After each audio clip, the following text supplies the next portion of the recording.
Oi, gente, bem-vindos a mais um episódio do Dois Não Pode, comigo, Augusto Pinto. E comigo, Juliana Mansur. E hoje nós temos um tema aqui que eu adoro debater, mas que de antemão eu já sei que vamos quebrar o pau, que é tecnologia.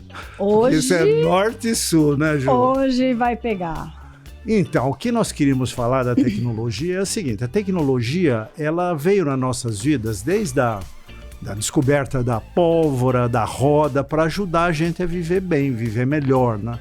E, na verdade, hoje a gente se queixa que a tecnologia está começando a criar problemas da nossa vida, está afastando famílias, está criando vício de usar celular na mesa do restaurante e por aí vai. Esse é o tema que a gente vai discutir hoje. A tecnologia veio para nos ajudar, mas às vezes ela nos atrapalha.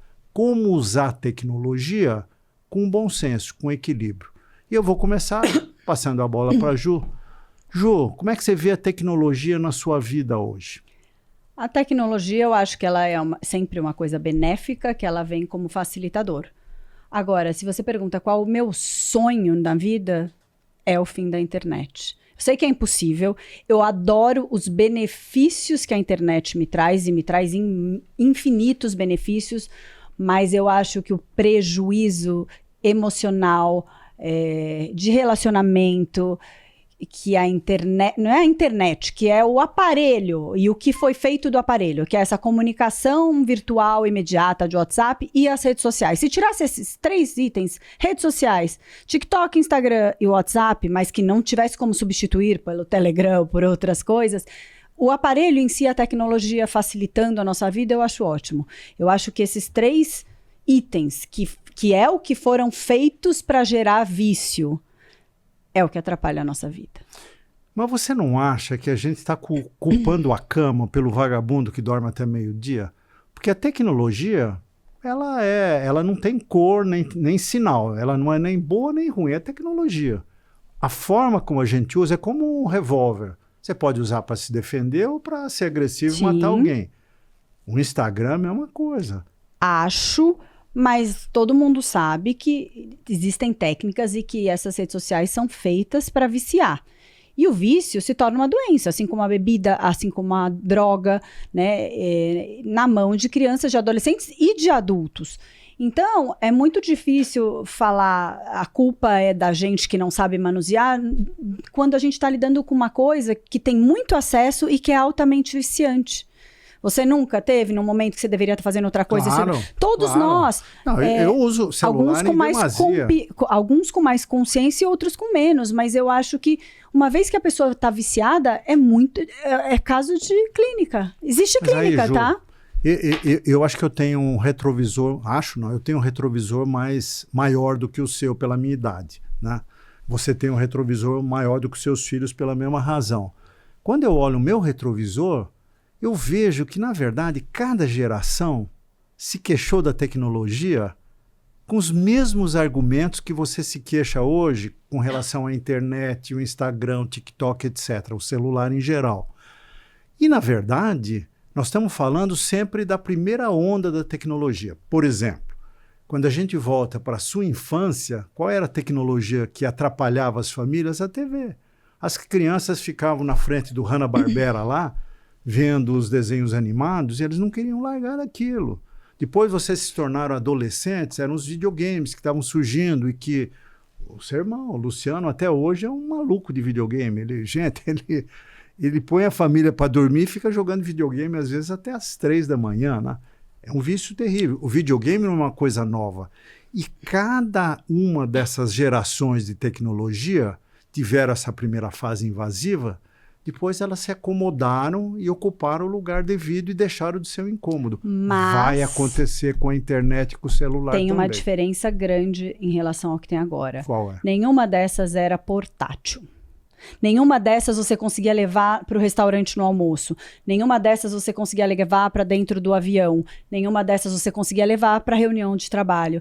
Nenhuma dessas você conseguia carregar por aí. E agora o que a gente tem, que é mais viciante que isso, você carrega para todos os lugares. Isso que é o agravante. A portabilidade. Se o aparelho, se a rede social e o WhatsApp ficassem dentro da sua casa, e quando você chegou lá, você é viciado ou não, oba. O problema é que você carrega o vício 24 horas por dia.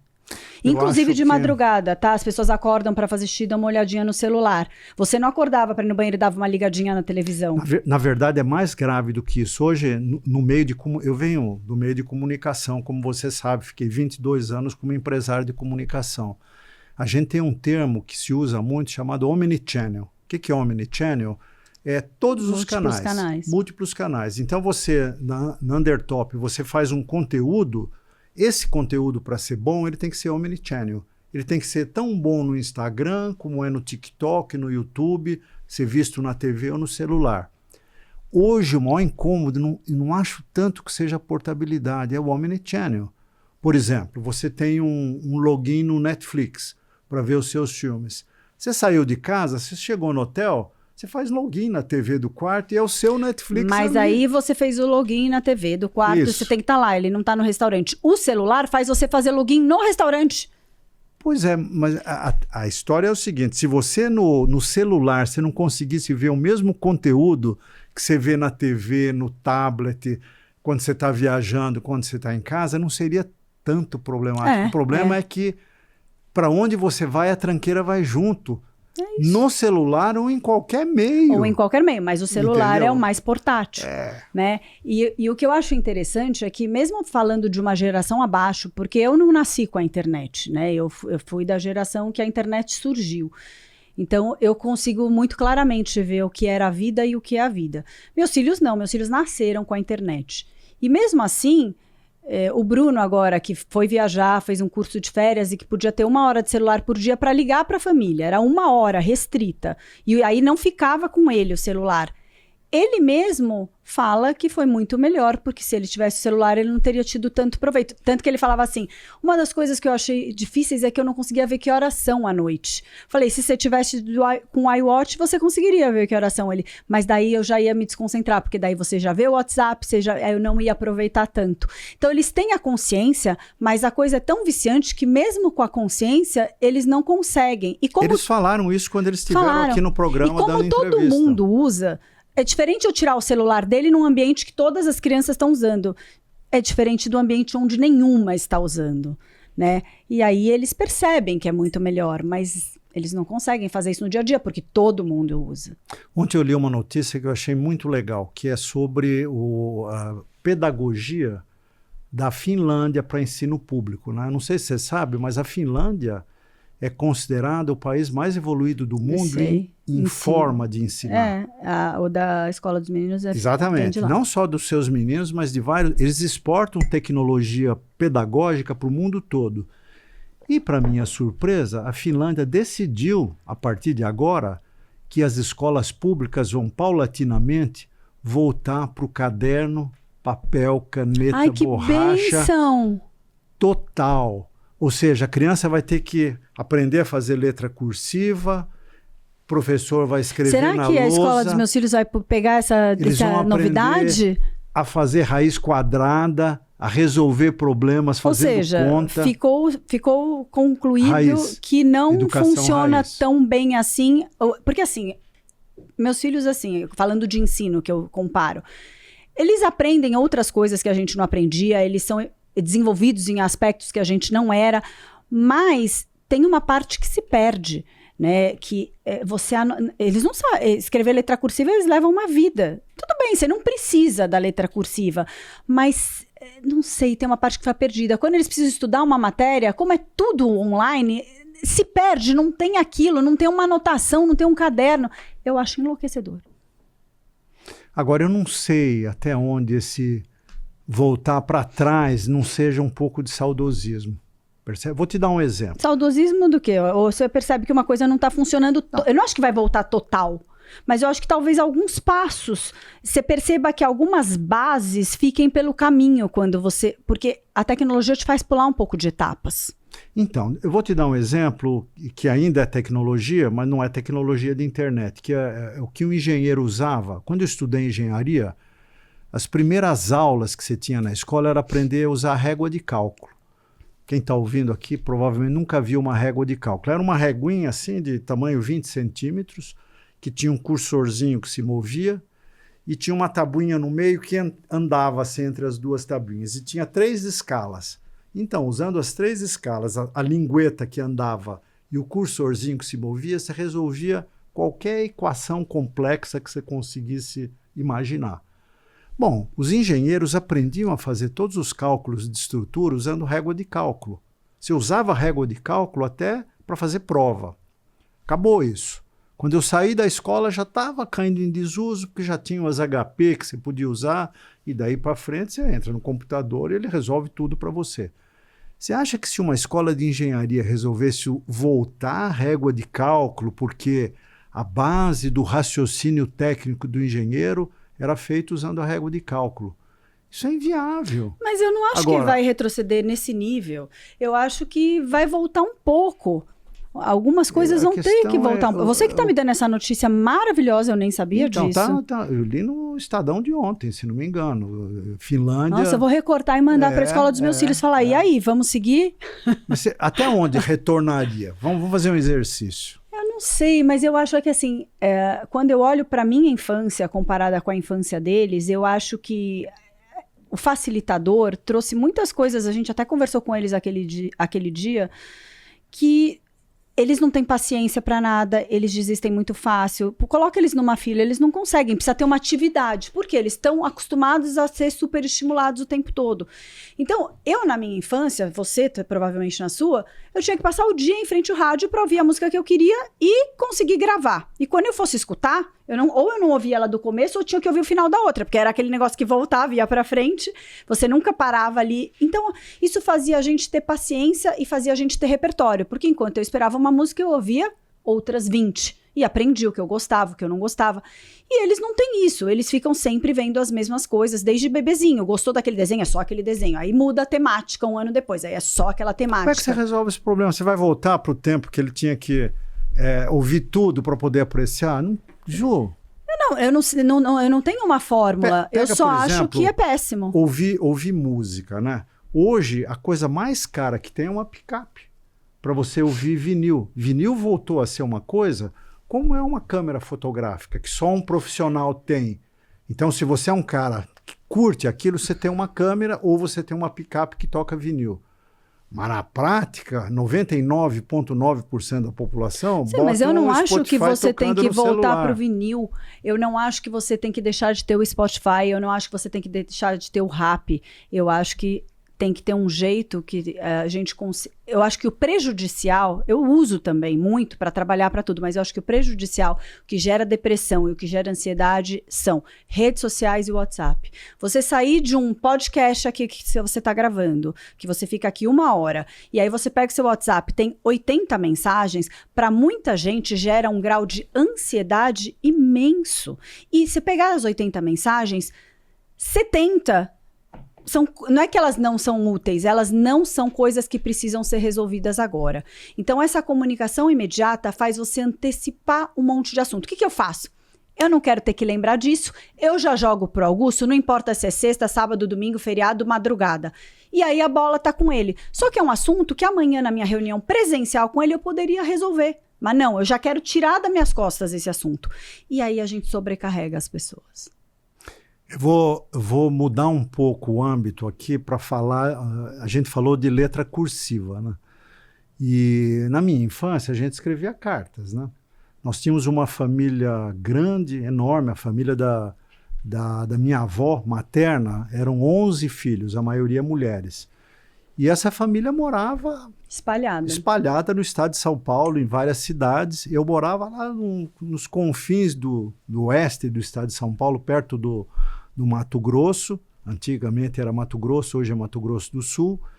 E a gente só se via uma vez por ano nas férias de Natal. Pegava um trem, porque não tinha estrada, imagina o tempo do zagué de gancho, como a gente diz. Vinha até São Paulo, 17 horas de viagem, para passar o Natal com a família toda reunida. E durante o ano, essas irmãs que se adoravam escreviam cartas entre elas. E nós, que eram os sobrinhos, os primos, também escrevíamos cartas entre nós.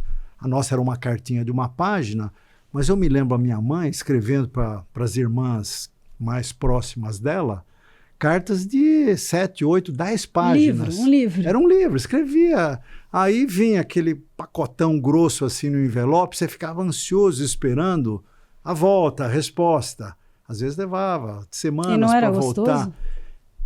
Ok, tudo isso para dizer, agora, essas irmãs, se estivessem vivas, elas iriam estar escrevendo e-mails. Não, Ou, elas estariam no eventualmente, WhatsApp. elas teriam no WhatsApp enviando uma mensagem que não era escrita, Falada. nem digitada, falada, você mesmo. Eu ainda escrevo muito no WhatsApp. Você é mais prática que eu, você grava rapidamente uma mensagem. E na hora de ouvir, você ouve em velocidade Depende de quem. dupla. Não, Mas dupla, a maioria não dá. Mas é que tem gente que eu estou tenho... querendo trazer a praticidade para a mesa, Ju. Tem praticidade, muita praticidade. Entendeu? Mas Quer dizer, o que eu quero dizer é Você assim... acha que as irmãs que hoje estariam com mais de 100 anos da minha mãe, se elas estivessem vivas hoje, elas estariam usando o WhatsApp ou elas estariam escrevendo carta? Escrevendo Seja- cartas. Ah, mentira, Ju! Escrevendo cartas porque elas não saberiam usar.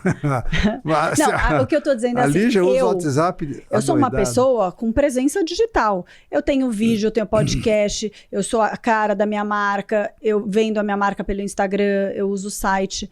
Mas eu estaria disposta a perder tudo isso para não ter Não as redes dá. sociais e O WhatsApp. tempo não volta. Eu sei que não volta. Mas estou falando assim, eu acho que o prejuízo é tão grande que eu estaria disposta a perder o ganho. Eu acho que tem um prejuízo muito grande, que a gente pode tentar contornar de algumas formas, mas que é muito difícil, porque mesmo eu que não gosto, que queria abrir mão disso, também sou refém disso. Ju, a gente idealiza o uso da tecnologia. Nós estamos falando aqui de tecnologia de comunicação, mas a tecnologia é invasiva nas nossas vidas em tudo. Tudo. Vou te dar um outro exemplo. São Paulo. Você acorda cedinho de manhã, eu sei que você adora acordar cedo e olhar o nascer do sol. O que você vê nessa época é uma capota de fumaça e aquele sol lindo nascendo acima da capota de fumaça, se subindo acima da capota de fumaça. Aí você sai de casa, você mergulha naquela capota. Por quê? Porque você vai de carro para a sua academia e milhões de pessoas que estão trabalhando em São Paulo preferem usar o seu carro quando podem, quando tem, do que entrar num ônibus lotado, ou num trem, ou num metrô, que é muito mais difícil, porque o nosso transporte público é rudimentar. Aí você vai falar, pô, o conforto da tecnologia do carro está criando uma poluição e um congestionamento que inferniza a nossa vida. Às vezes tem pessoas que vêm trabalhar aqui na Zona Sul de São Paulo que entre ir e vir gastam 4 horas do seu dia no transporte público. Mas aí a gente está entrando numa questão de Não é ter a uma rede de tecnologia. transporte rudimentar. Bom, Se mas- você pegar uma pessoa que mora em Nova York, ela não pega o carro, porque não tem menor sentido. Ô, Ju, volta a São Paulo da minha infância, que não tinha nada disso, não tinha nem a Eu poluição. não quero o fim dessa tecnologia, eu quero o fim só das redes sociais e do WhatsApp. Os caras também, se pudessem, em 1960, aqui em São Paulo, utilizariam o carro. Só que não tinha carro disponível, o carro era caro, era pouco. Hoje tem. Então você vai culpar o carro pelo inferno que é São Paulo? O carro é o culpado, mas por trás do carro tem um ser humano que optou pelo uso do Não, carro a culpa é nossa, sempre. mas a gente está falando de coisas que são feitas para criar dependência hoje. As pessoas Você acha criam... que é um plano? Eu não acho que é um plano, mas você tem trocentos documentários sobre isso. Você assistiu? Tudo é feito para Dilema das Redes. É isso que eu ia falar. Assisti. Fazendo o seriado sobre a criação do Spotify. Não lembro. Quem não viu, ver. Chama Spotify. Acho que é Spotify. Não lembro exatamente o nome, mas é super fácil de achar. É incrível, porque o cara que inventou um sueco, o Spotify é sueco, para quem não sabe, tá? Ele pensou exatamente naquilo como se fosse uma tecnologia viciante. E ele gastou anos com seus gênios tecnológicos, porque o dono do Spotify era um nerd também. É o mesmo, continua com um dono só. E ele pensou naquilo como uma coisa que fosse viciante, para que a pessoa não conseguisse se Mas afastar. o Facebook e o Instagram também. Mas você acha que você sabe o início do Facebook? Você não qual viu foi? o documentário? Eu vi, Eles o não Dilema deixam das os Redes. filhos usarem, porque É. eles sabem que é feito para isso. O Facebook foi criado dentro de Harvard para facilitar o conhecimento dos calouros entre si, para relacionamento. Foi uma coisa bacana. Tipo uma intranet. Uma intranet de estudantes para eles se relacionarem, arrumar namorada. Era um Tinder. era um Tinder de Harvard. Depois ele extrapolou, saiu de Harvard e virou uma porcaria, virou uma rede social que é a origem de todos os nossos problemas. É o Facebook. É a Meta. É o primeiro monstro que surgiu, que aí derivou para Instagram, para o WhatsApp, para TikTok, tudo quanto é porcaria. Mas a culpa não é do Facebook. A culpa é nossa, mas nossa é uma atitude. Tecnologia feita para viciar. E como sair dessa armadilha? Consciência. Não é mergulhar para fora, é mergulhar para dentro. Como é que faz? Porque você não eu tem tenho ela. medo de entrar nos cri, que você não mas gosta. você não é uma pessoa que tem consciência, você é super viciado. Eu não sou super viciado. Lógico que é. Você usa...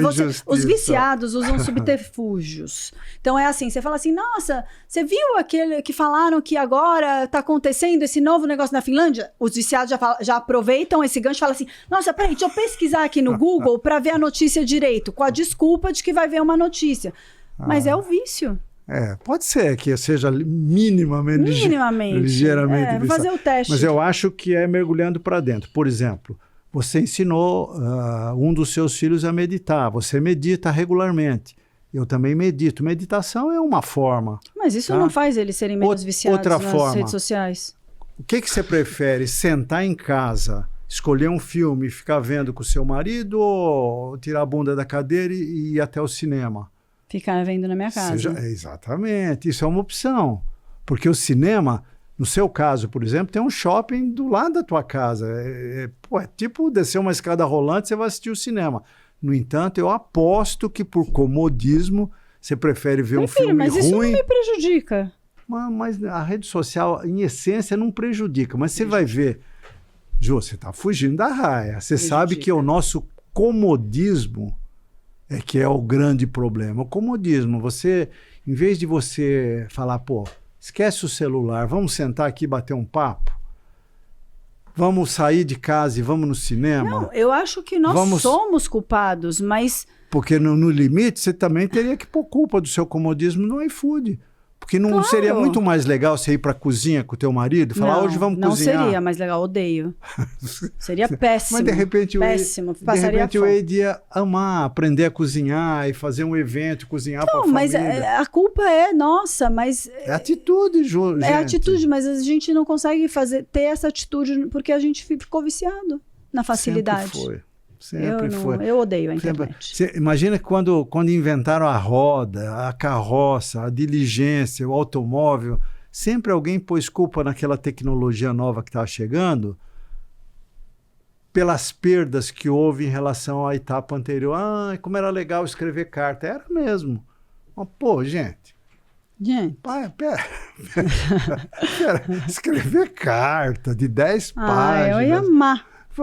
Você pode pegar o celular e falar, oi, irmã, como é que você tá? Você querer ler no Tinder, o livro é legal, o peso do livro, as páginas. Desculpa, eu só leio no livro. Não, eu gosto do meu e-bookzinho maravilhoso que eu levo para qualquer lugar. Agora, e o impacto que isso trouxe para a vida das crianças e adolescentes por estarem o tempo todo assistindo vidas alheias, que na verdade não são as vidas alheias, são uma fração muito pequena de uma vida que muitas vezes parece encantadora, perfeita, mas que ninguém sabe os pormenores. Você não acha que isso cria uma ilusão, uma fantasia de que tudo é muito fácil, um sonho de que eu quero ser essa pessoa que não tem problema? Eu concordo totalmente. A internet, com o seu 1 centímetro de profundidade, ela cria fantasia na cabeça das pessoas. E, a propósito, não só crianças, adultos também. Também. Porque o que é uma influenciadora hoje, uma blogueira na linguagem aí da internet? É alguém que tenta vender para você uma imagem real do que você poderia ser. Ela te vende a imagem real se você for sarado, malhado, a maquiagem perfeita, o vestuário perfeito, o ambiente perfeito, onde você vai conviver. Tudo aquilo não existe. E quem que compra não é um adolescente, é um adulto. E eu arrisco dizer para você que os adultos são mais embrulhados hoje pelas influenciadoras e comprando um monte de inutilidade pela influência do celular, da internet. Pelas influenciadoras, sim, mas os adolescentes eu acho que eles são envolvidos Eles acham que é muito fácil ser uma dessas pessoas e ganhar muitos milhões assim. E não é muito fácil. Mas isso vai passar, porque isso é ingenuidade que sempre houve entre crianças e adolescentes. Agora, ali já vai me matar. Quando chega Mercado Livre em casa, eu falo, ali já chegou o Mercado Livre da tarde, porque o da manhã já foi entregue. Mercado Livre é maravilhoso. Fora de piada. Né? Mercado Livre entrega na minha casa 2 vezes por dia. Na Mercado Livre vem patrocinar aqui o podcast. 2 vezes por dia. Às vezes ela compra. Eu compro até shampoo de cabelo. Isso que eu ia falar. Você roubou minha fala. Eu ia falar, Lígia compra um. Porque eu falo, Lígia, compra 10 shampoo para durar 6 meses. Você está quase lá. Eu? Não, o Mercado Livre, a última tela é você está quase lá. Ah, sim. Você está quase lá. Exatamente. Compra um shampoo. É a tecnologia tendo feito a cabeça Essa parte de um adulto. Eu amo. O Rappi, o iFood, o supermercado online. Eu adoro. Eu vou te falar a coisa que eu mais gosto. E o Edi também, teu marido também. E no supermercado presencial. É ir no supermercado presencial. Alto lá. Chegar na padaria e ficar curtindo. Então vou te passar. Você gosta de ir lá passear no... Não, consumir. Então, não, tudo bem, consumir. Mas você gosta da parte gostosinha, gourmet. Isso. O que eu tô falando é assim, ninguém gosta de ir lá fazer compra do mês. Eu gosto. Então vou te passar minha lista. Passa. Você mora no meu prédio, compra do mês, 20 litros de leite, 10 litros de água de coco, aí sobe no carro aquilo. Antes do Tinder, vou te passar um fato. Antes do Tinder, o ponto de encontro favorito dos solteirões era supermercado de madrugada. Não, meu marido ama supermercado. Não, de madrugada, pra paquerar. Mas não pra comprar coisa que o cara precisa. Voltava da balada e falava, agora eu vou dar uma passeadinha lá no Pão de Açúcar, às 3 da manhã, tem uma gatinha lá empurrando um carrinho. Sério isso, não é piada. Um point de relacionamento era supermercado. Tudo bem, o supermercado era, o clube era, o bar era. Exatamente. Agora é onde? Na internet, tela. Mas aí na tela... Por quê? Pelo comodismo. Porque eu conheço pessoas que casaram, separaram, namoraram e terminaram e meio que não existe outro caminho. Será? Elas falam que é difícil, que não tem, que todo mundo começa o relacionamento por aí. Só que ali... Também você está escondido atrás de uma tela. É muito fácil você criar ali um personagem, uma ilusão. Olha, e a hora que você conhece, não é nada daquilo. Plataformas tipo Tinder estão matando happy hour e balada. Porque hoje o pessoal está ficando tão comodista que até para paquerar, ele prefere a paquera eletrônica. Nossa, que preguiça, né? Encontram as cegas, ter que digitar tudo. Para não ter que botar uma roupa, fazer a barba, botar um perfuminho, tomar um banho. Isso não é depressivo? Claro que é. Mas a culpa não é da tecnologia. De novo, é o preguiçoso que acorda meio-dia pondo a culpa na cama pela preguiça dele. Então a tecnologia nos torna preguiçosos. Não. A tecnologia fomenta a nossa preguiça que já estava lá antes dela existir, porque nós sempre fomos preguiçosos. Eu sou super preguiçosa. A gente sempre optou pelo caminho mais curto. Mas eu preferia fazer compra do mês presencial e não ter as outras partes que eu não gosto. Meu ponto é, hoje a tecnologia chegou num nível de facilitação da nossa vida que ela cutuca a nossa preguiça.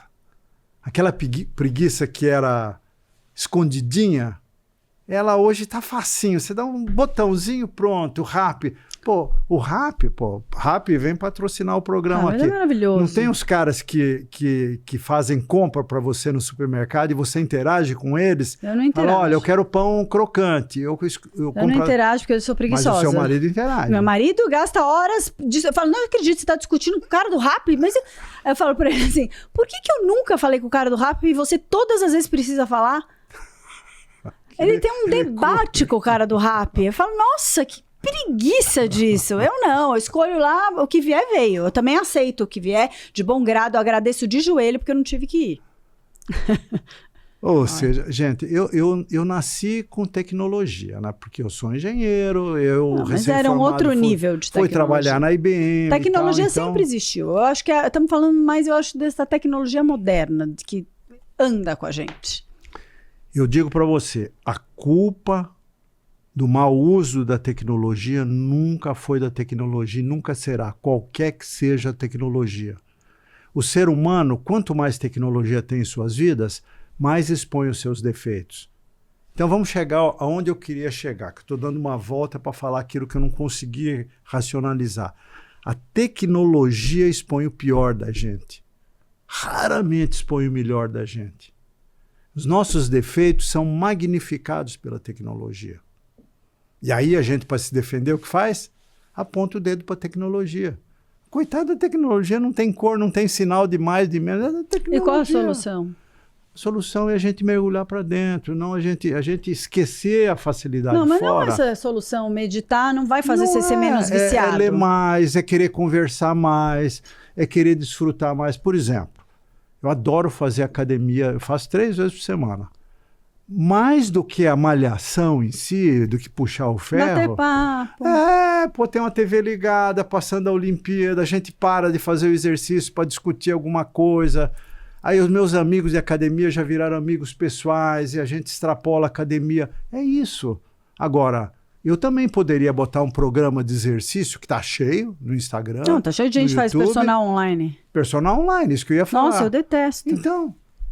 Eu detesto... Mas o que é isso? É atitude, Ju, é fugir do comodismo e usar a tecnologia para valorizar as coisas que são raiz, então, entendeu? Eu detesto consulta online, eu detesto reunião online, eu gosto do presencial, porque eu acho que a troca que você tem olho no olho nunca vai ser igual no online. O cafezinho que você está tomando com uma pessoa aleatória no meio de uma reunião presencial pode te dar uma grande ideia. Eu estou rindo aqui porque estou lembrando de um dos meus vícios, né? Eu adoro conversar. Olha, eu não sou o cara que fala mais aqui, o que fala mais é ela. Mas que mentira. Mas eu adoro conversar. Eu adoro conversar com o motorista de táxi, com o cara do Uber. Adoro. E adoro conversar com o médico. Porque eu acho que os médicos são solitários. Eles ficam lá no consultório 10, 12 horas atendendo o cliente. Esse sentimento é seu, não é dele. E aí eu falo, pô, quando eu vou Tadinho no consultório, eu vou dar uma bater atenção pro médico. Aí eu vou junto com a Lígia, ela fala, ó, doutor... Olha a cara do nosso... Fala, doutor, você não vai falar de futebol com ele. Eu quero que você olhe os exames, porque senão vocês ficam batendo papo. E eu fico mesmo, fico 1 hora na consulta, o médico não quer me deixar ir embora.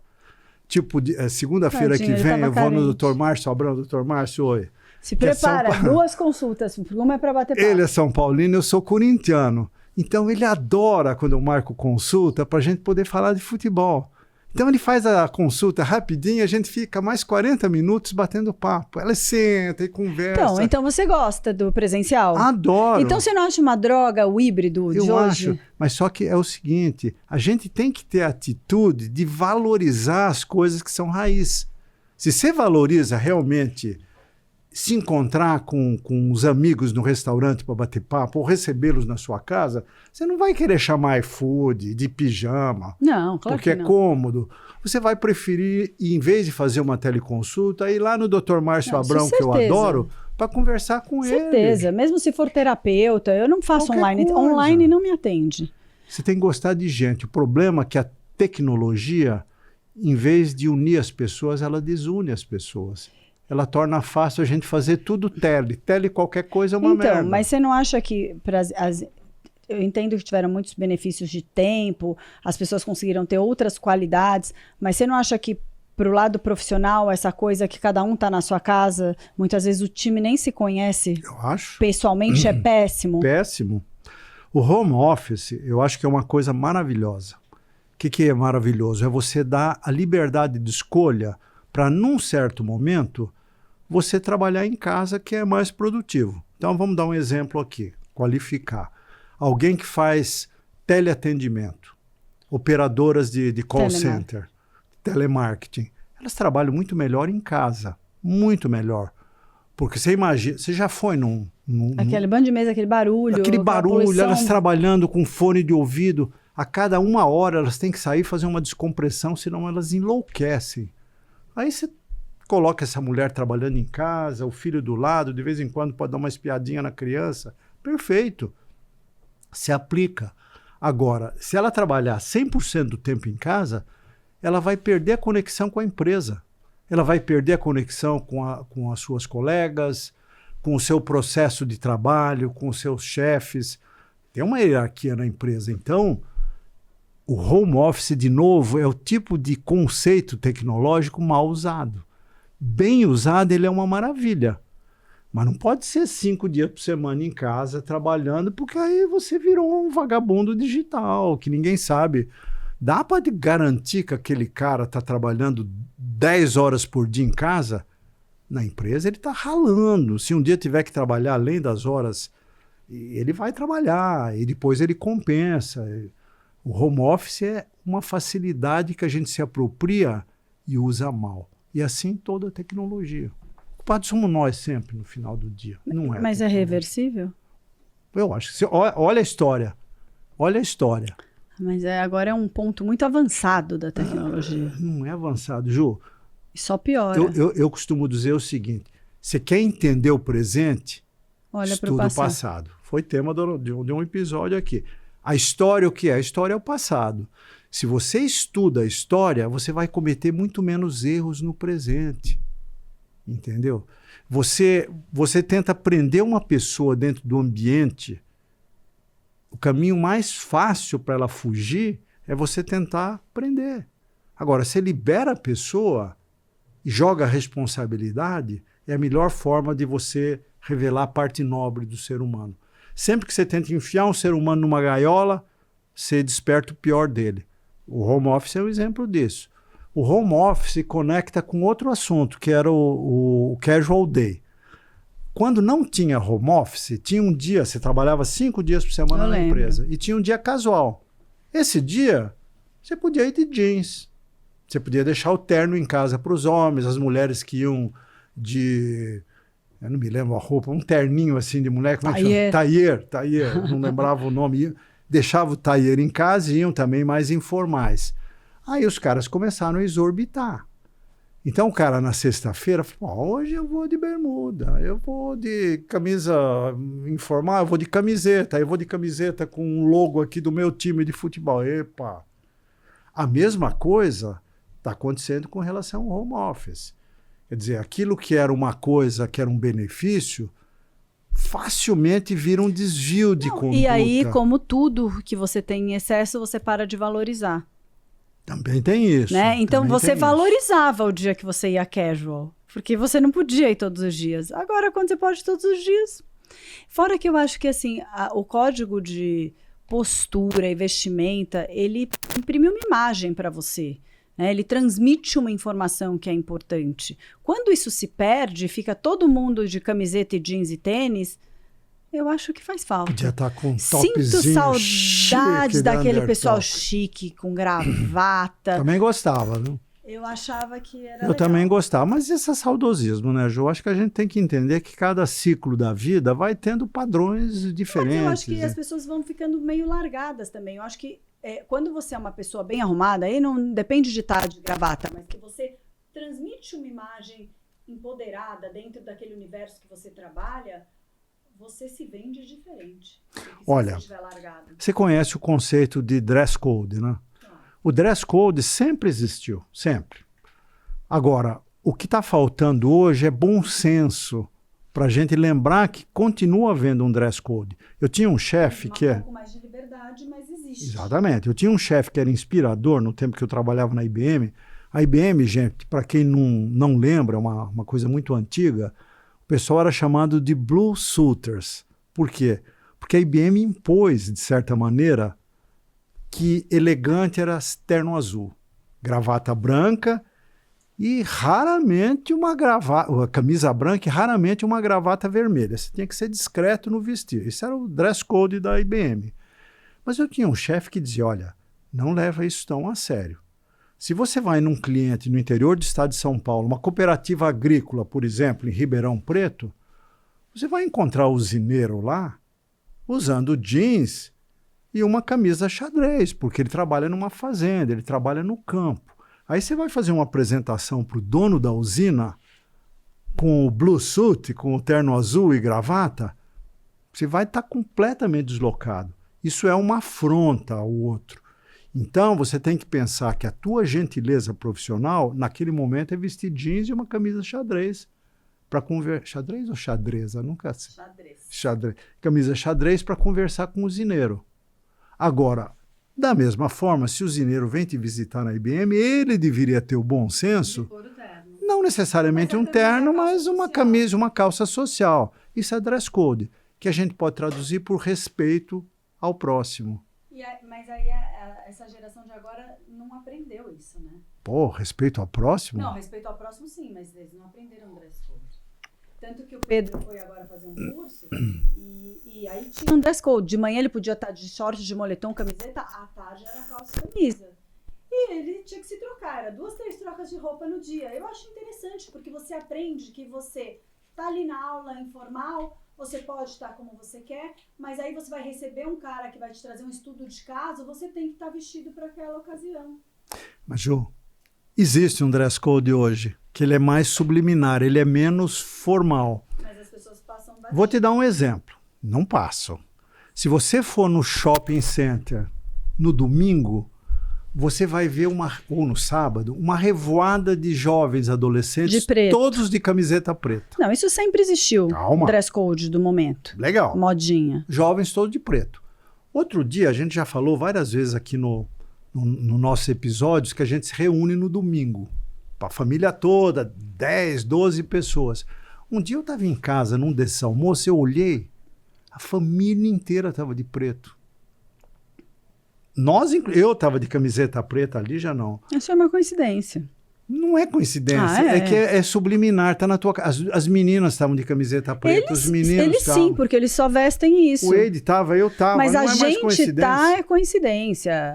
O Wade usa bastante preto. Ju, vai na minha casa, eu tenho uma dúzia de camiseta básica, preta, cinza, porque tá todo mundo usando. Quando você percebeu, mas virou dress code. Isso é a tendência, a moda, é o que todo mundo usa. Isso é dress code. Não, para mim o dress code é você saber que num batizado você tem que ir mais chique, que num casamento é uma ocasião formal, que quando você vai visitar um cliente você tem que estar bem apresentável. Para mim é isso o dress code. A modinha é outra coisa. Isso é a regra. O dress code é, para essa regra, o que é adequado. Vou qualificar um pouco mais. Mas nosso tema não é dress code, né? Nosso tema não é dress code. Teu marido sempre adorou comprar camisas de manga comprida bacana. Ainda adora. Aquelas camisas com colarinho legal. Segue usando. Eu me lembro, ele usava Dudalina. Não sei se Dudalina existe, não existe, mas Dudalina era o que o Wade usava e amava. Então vocês saíam para jantar, o Wade é informal. Um jeans, camisa Dudalina. Hoje, eu tenho certeza que o Wade vai para o mesmo jantar, ele não se sente constrangido de botar uma camiseta. Raro. Raríssimo ele ir sem camisa. Porque eu já vi. Ele só usa se for um lugar, tipo uma lanchonete. Eu estou de camiseta aqui. Tudo bem. Coincidência preta. Você acha que se esse podcast estivesse sendo gravado 10 anos atrás, eu estaria de camiseta? Aqui não mas aí o mundo evoluiu. Mas o Wade segue indo de camisa, jantar 90% das vezes. O que eu quero te dizer é que a tecnologia induz a gente a um certo comportamento. Agora voltamos para a tecnologia. Steve Jobs agora. A roupa, o dress code do Steve Jobs. Você sabe que essa marca, falei marca de camisa, tem uma marca que foi lançada, eu não vou falar a marca aqui porque é demais de jabá, que você tem camiseta e meus filhos e o Wade, que na minha casa se mistura, todas do mesmo tamanho. Essa marca foi lançada sem nenhuma propaganda em mídia de grande porte, só podcast. Mas é porque a propaganda hoje em mídia de grande porte não tem, não precisa. Você imagina uma marca que saiu do zero para ser a marca favorita de 100% de adolescentes e jovens adultos, lançada em 2 anos só com podcast? Olha a força da tecnologia. O podcast hoje é uma puta tecnologia. E tem muita coisa. Gente, as próprias redes sociais que eu falo, que eu acho que tem muitas coisas ruins, elas são uma ferramenta bem supostamente gratuita, e que muitas pessoas podem usar e se lançar, e coisas que eram impossíveis antigamente, né? Pessoas que não tinham poder aquisitivo para contratar uma empresa, hoje elas podem ir lá fazer vídeos, mostrar o produto e podem se dar bem. Tem esse lado, né? Por outro lado, de forma simples, né? De forma barata. Simples. Por outro lado, eu que tenho mídia social, que vendo através de mídia social, do mesmo jeito que você tá lá em cima, se o algoritmo resolver que você não vai aparecer para ninguém, ou se você for infeliz e falar alguma coisa que diga, olha, essa marca não é identitária, ela não é inclusiva. Isso é uma outra questão, mas se o algoritmo resolve não te mostrar mais, vamos dizer, o Meta resolva que você não vai mais aparecer, Cara, você quebra uma empresa hoje com isso. Você quebra um site, né? Então, olha o poder que tem nesse lugar, né? Porque, na verdade, uma vez quando eu vi um desses documentários, falava uma coisa que eu acho muito interessante. Se não estão te cobrando nada, para você é o produto. Isso sempre foi uma grande verdade. E isso é uma coisa que a gente tem que pensar. Se a gente tem tudo isso gratuitamente, é porque a gente é o produto. Por exemplo, hoje, no processo de influência, como é que você fazia influência há 10, 20 anos atrás? Você comprava espaço em mídia e influenciava o teu público. Aí surgiram os blogueiros. Os blogueiros viraram influenciadores e se profissionalizaram.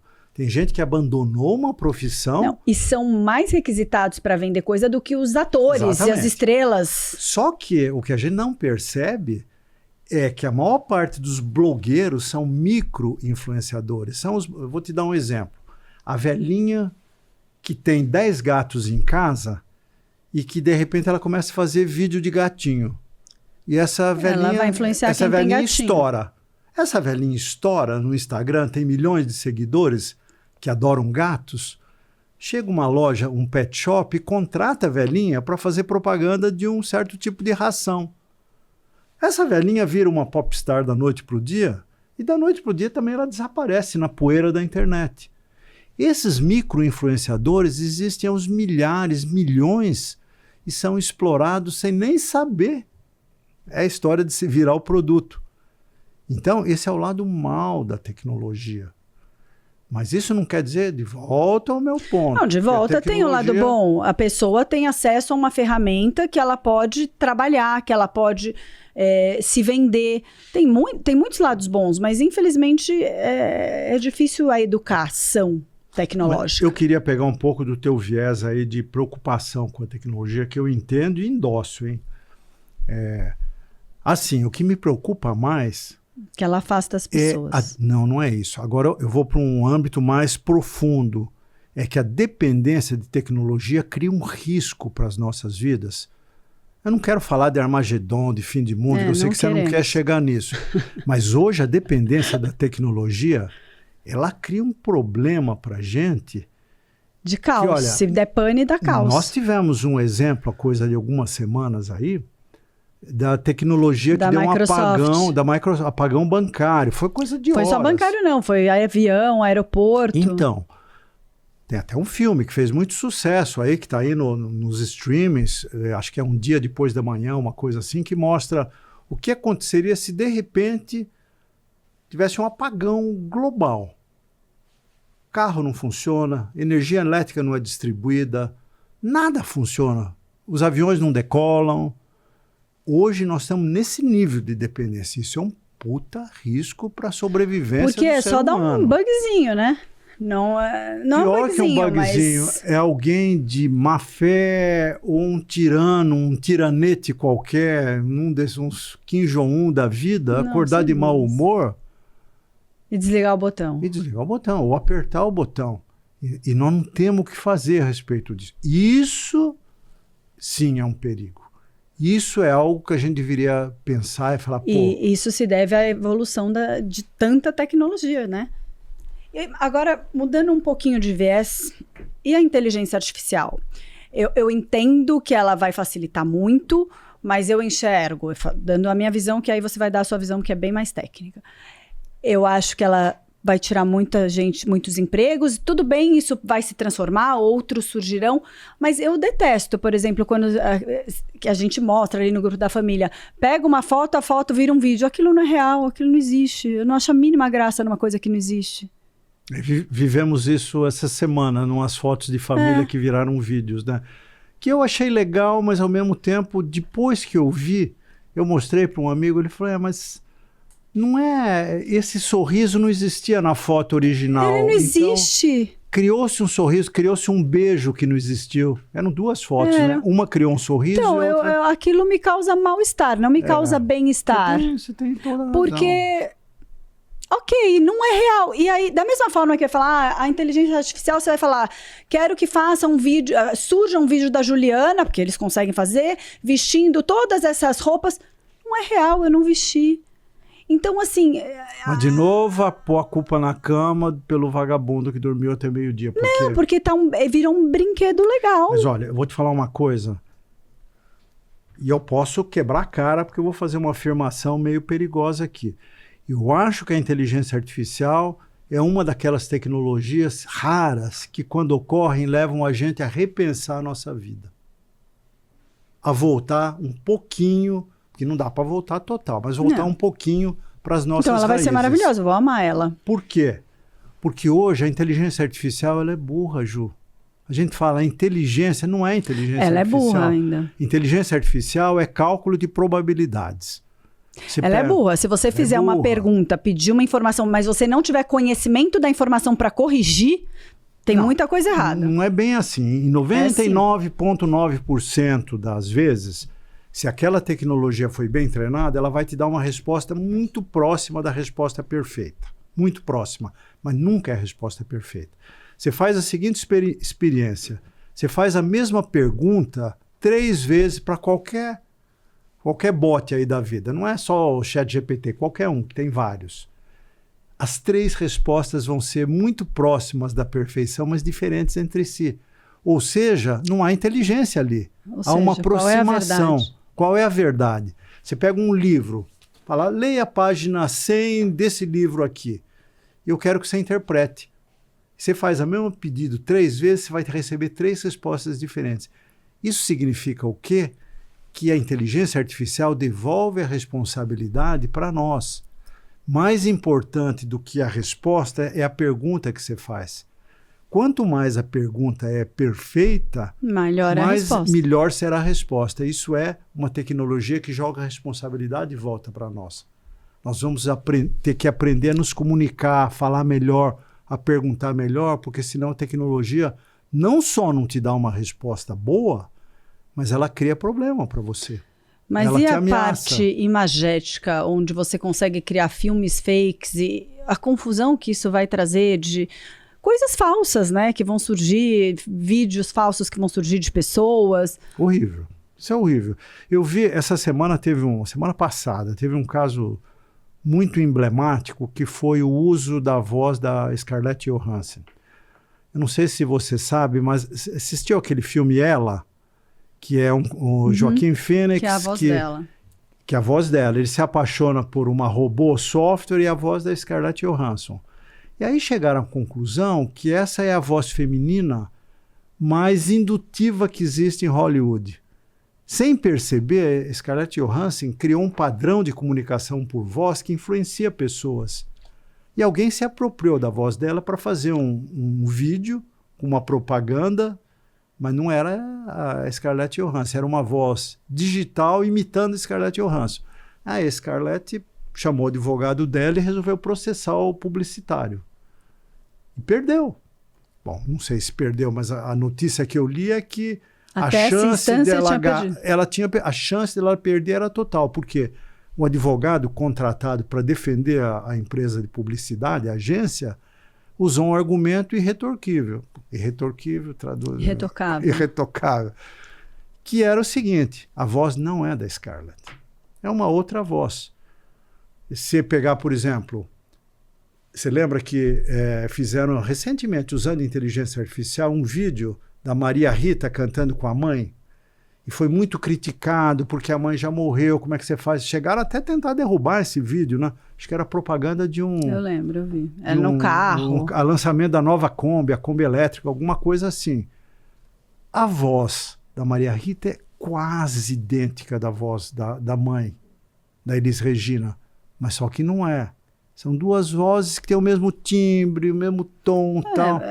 Aí o advogado falou, olha, essa voz aqui não é da Scarlett Johansson. Quem criou a voz se inspirou na Scarlett Johansson. Como é que o juiz vai dizer, não era? Então, estou dando essa volta toda para dizer, esse é um problema que vai ser muito difícil de ser resolvido por lei.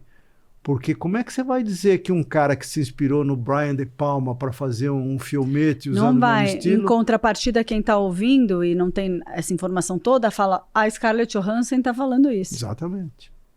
Então, De novo, a cama não tem culpa. A culpa é da má fé do ser humano que sabia que ele ia usar uma voz muito parecida com a Scarlett Johansson para vender sabão em pó. E você vai pôr a culpa na agência, você vai pôr a culpa na Scarlett, você vai pôr a culpa no ser humano que sempre teve má fé. Não, mas sempre na tem o ser humano que tem má fé. Então, se você não tiver esse nível de tecnologia, é melhor, porque o ser humano não sabe usar, não está preparado para. Mas olha, eu sei que você não gosta disso, mas eu não vou resistir. Um dos objetivos da tecnologia é levar a gente para um ponto de não retorno, onde a gente se questione. Eu ia falar questione. Eu adoro falar questão. Questão. Que a gente se questione se esse caminho que nós seguimos até aqui é o melhor caminho. Não é a tecnologia, somos nós seres humanos que a tecnologia nos coloca à frente as nossas imperfeições e fraquezas para expor nossos defeitos. E a tecnologia vai chegar num ponto que vai inviabilizar a nossa vida, como naquele filme que nós falamos. Para aí a gente falar, olha, a culpa não é da tecnologia. É da forma que ela é usada. É da forma. O mundo vai chegar mas está um excesso, né? O excesso faz o quê? Traz a falta. Exatamente. Nós vamos precisar ter excesso de tecnologia para valorizar a escassez que a gente tinha. Escassez de contato humano, escassez de ir num restaurante e desfrutar uma comida, escassez de sonhar com um filme que eu queria muito assistir, mas esgotou a bilheteria. Esgotou a bilheteria, então eu vou ter que ir num cinema de bairro distante, sessão das 10 da noite para assistir. Na cadeira ruim. Na cadeira ruim. Já teve isso aí, entendeu?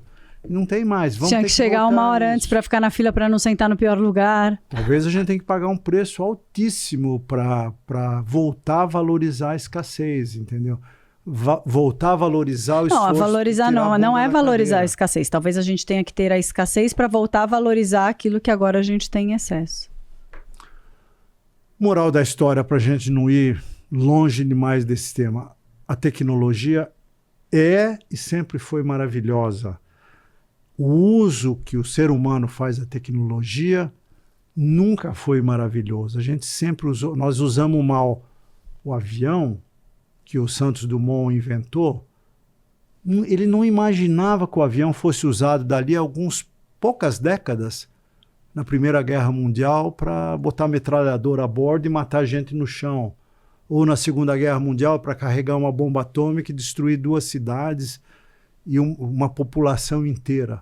A culpa não é nem do avião, não é nem da bomba, né? Do ser humano. A tecnologia faz a gente voltar aos nossos princípios e falar, ser humano, você tem que se questionar e ver se o melhor uso que você faz do seu tempo, o melhor uso que você faz do seu relacionamento, da sua família, do seu relacionamento profissional, você está fazendo por ambição, quando você poderia estar fazendo em prol de um objetivo maior. Concordo. Estamos aqui usando o nosso tempo, seu e meu precioso, para ser colocado na tecnologia. Para falar para as pessoas que, olha, não culpa a tecnologia. Põe a mão na consciência e pensa se você não poderia usar melhor a tecnologia. E sem dúvida a resposta vai ser sim. Todos nós podemos usar. Não tem ninguém que use perfeito.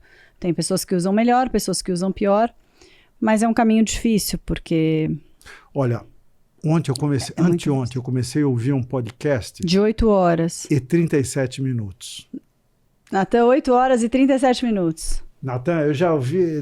Natan é o nosso cobra aí de edição dos vídeos que está produzindo esses podcasts maravilhosos. Então, Natan acha os nossos, às vezes, longos, né? Com 1 hora. Eu falei, Natan, putz, podcast de 2, 3 horas é brincadeira. Não, 8 horas não dá, só você vai ver. 8 horas e 37 minutos, sendo que as 2 primeiras horas com Elon Musk, e depois com os executivos dele falando da Neuralink, que é a empresa que vai fazer implantes de chips no ser humano. É um documentário, não podcast. É quase isso, é um pouco de história. E o cara está falando, gente, olha, nós vamos ter tecnologia num nível de sofisticação que se a gente não souber usar, é o fim do mundo. Mas se a gente souber usar, o princípio da Neuralink é consertar neurônios defeituosos para devolver visão para o ser humano, para pegar um cara que teve um AVC e perdeu o uso do lado direito, recompor o lado direito. E mais para frente, permitir que um ser humano se comunique com o outro de uma forma muito mais eficaz do que usar o WhatsApp. Agora, você imagina o desdobramento disso. Leitura da mente, imagina? Leitura da mente. Acabou, todo mundo vira inimigo. Leitura da mente. Então, gente, de novo, a tecnologia é maravilhosa. A tecnologia robótica para você fazer uma cirurgia de cérebro, usando a imagem de uma forma segura, isso é incrível. Mas é a mesma tecnologia que você usa para deixar um cara aleijado, usando uma tortura num país escondido em algum lugar do mundo. A CIA é acusada de pegar prisioneiros de guerra, exportar para um país que é ditatorial para torturar aquele cara durante as guerras do Iraque, do Afeganistão. A culpa é da CIA, não é a culpa do cara que está fazendo a tortura lá no outro lado do mundo. Os Estados Unidos está... Estados Unidos, a maioria dos países ditos ocidentais civilizados, em algum momento já usaram isso. Franceses são acusados disso também. A culpa é do torturador ou é a culpa de quem comandou a tortura? A culpa é de quem pagou o dinheiro, a máfia lá que manda matar alguém, agora matar alguém do Hamas. A culpa é de quem assassinou, de quem apertou o gatilho do drone ou de quem deu a ordem para matar aquele cara? Pensa bem.